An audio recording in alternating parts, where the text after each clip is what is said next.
Welcome to Betrayal Narratives. What you're about to hear is more than a retelling of events.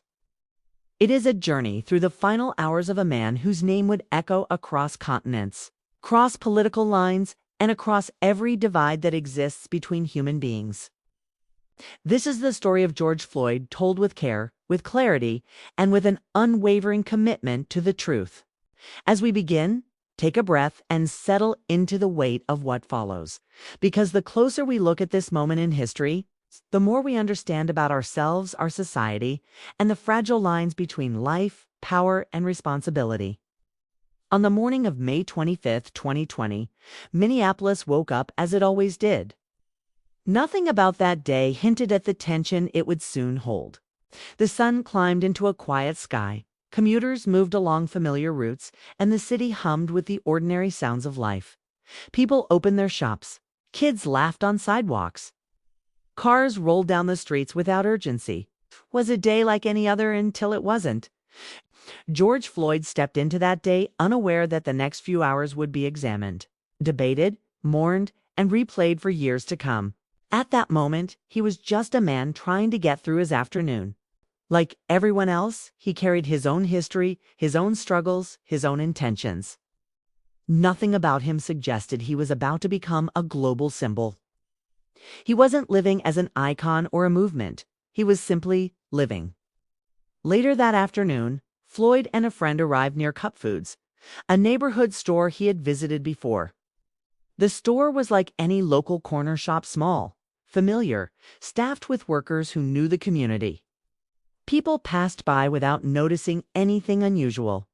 Customers went in and out with bags of snacks and drinks. No one imagined that a single purchase inside that store would shape a moment that would capture the entire world's attention. Inside Cup Foods, a young cashier interacted with Floyd. The $20 bill Floyd handed him felt suspicious.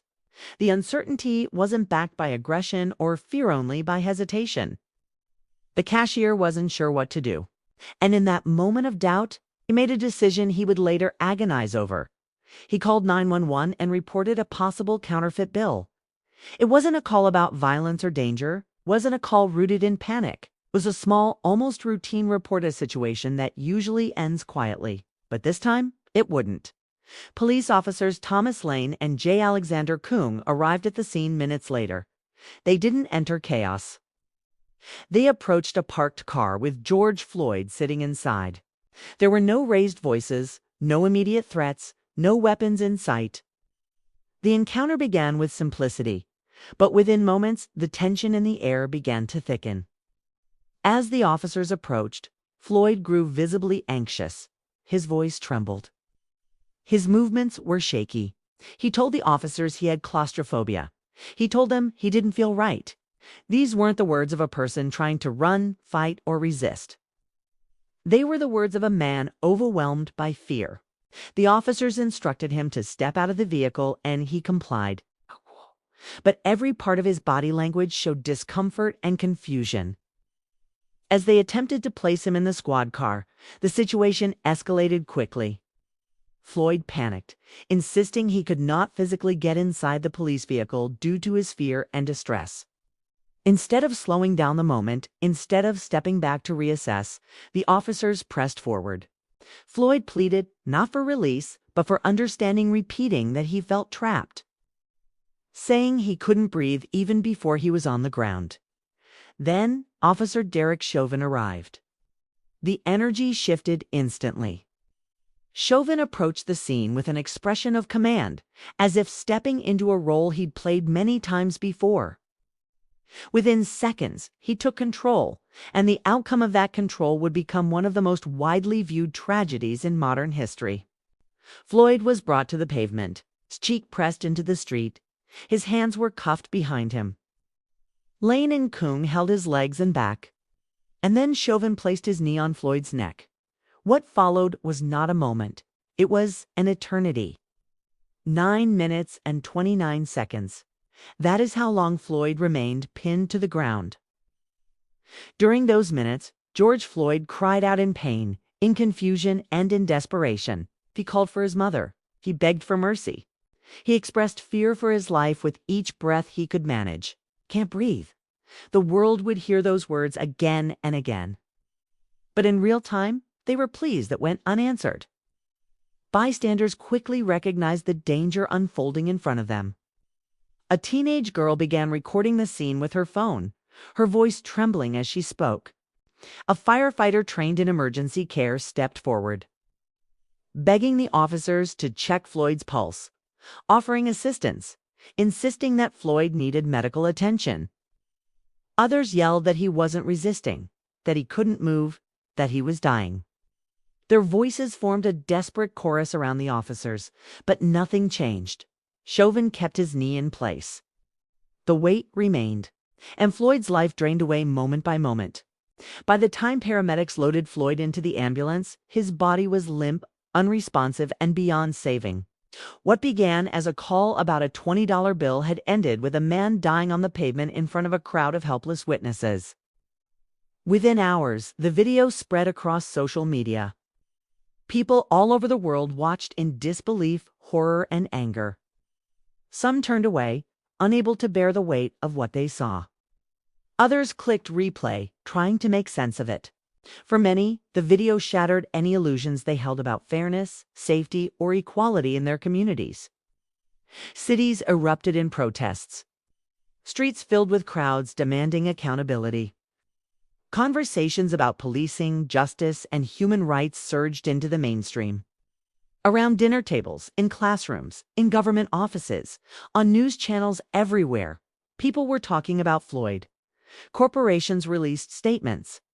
Celebrities spoke out. Legislators were pressed for answers. The world responded as if a nerve had been struck, and in truth, it had. Meanwhile, the Minneapolis Police Department placed the involved officers on leave. But the public demanded more. They demanded investigation. They demanded transparency. Most of all, they demanded justice. The legal process that followed became one of the most scrutinized in history.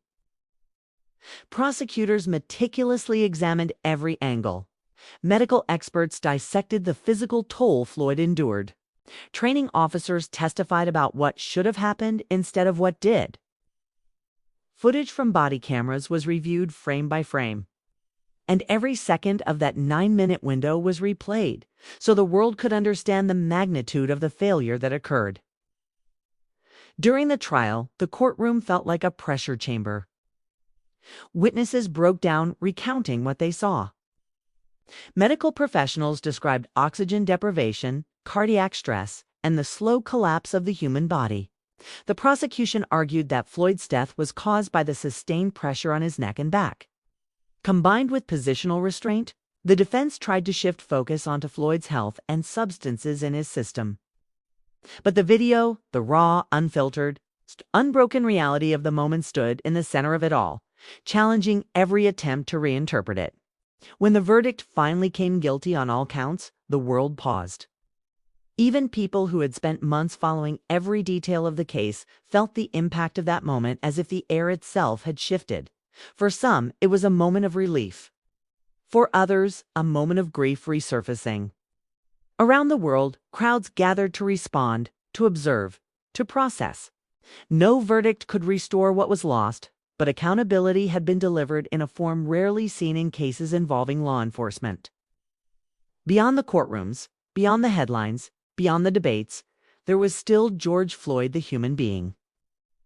Long before he became a rallying cry or a symbol of injustice, he was a son, a father, a friend, someone who made mistakes, who loved deeply, who tried to move forward, who had dreams, and who carried burdens just like anyone else. People who knew him described him as gentle, tall, warm-hearted, someone who tried to uplift those around him. His life was not defined by that single tragic moment, even though it became the moment the world saw. His death forced society to confront questions that had simmered beneath the surface for decades. What is the value of a human life? What power should authority hold? What responsibility do we owe each other when someone is suffering, even if they are restrained or accused? And how do we prevent the same chain of events from repeating? To understand this story is to understand the complexity of humanity itself. It is to recognize that tragedies like this are not isolated, but part of a larger fabric woven through history. Floyd's final minutes were not just a tragedy, they were a mirror held up to a world grappling with its failures. As we close this account, remember that the purpose of telling this story is not to reopen wounds, but to illuminate them. The truth matters, perspective matters, human life matters. And stories like this must be told fully, honestly, and with compassion, because through understanding, something within society has the chance to shift. Thank you for listening to this retelling on betrayal narratives. May it deepen your awareness, sharpen your empathy, and remind you that behind every headline is a living person whose story deserves to be acknowledged. And as always, seek the truth, because only truth, even when painful, leads us towards something better.